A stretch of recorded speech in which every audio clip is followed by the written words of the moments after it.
Hej,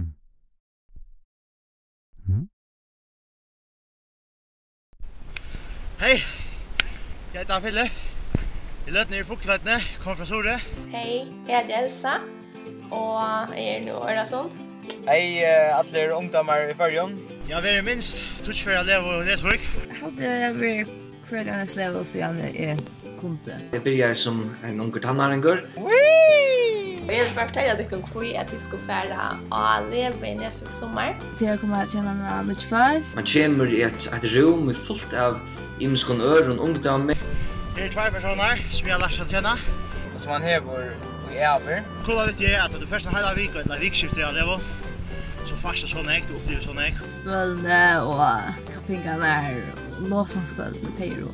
Mega god. Man får hugsa ting som man annars ikke hugsa til man høyrer nek, man lærer nek. Det spennende bøyp til I mån og...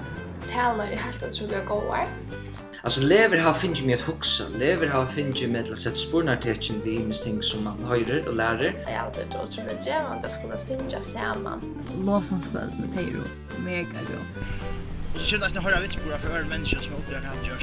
Hver de beste minnene, eller hva har du finnes vitt der? Sista levande alltså mottackar. Ja, oj för. Så hade jag tema kvalitet på det. Här vid att skulle vara turister. Då hade vi teacherna en jollo. Och akkurat kamera valde så att vara från Tanzania. Och teacherna på kanten av hillen.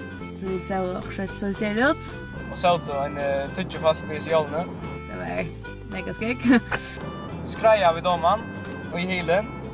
Och vänta vattna hött.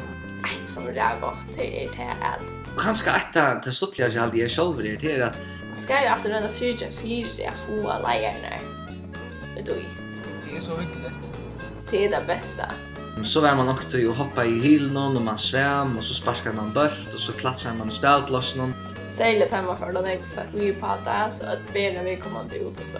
Detta tidsläpp upplever jag helt nytt samman, tycker du? Jeg halte at öll borde prøva fermdeslev og I minst lei eina fermdeslev.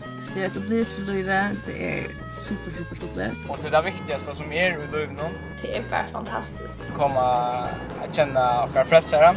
Så först ett mega reboost av goda och Ja, jeg halte du skal fermdeslev. det borde komma och leva I sommar. Yes. Kom och leva.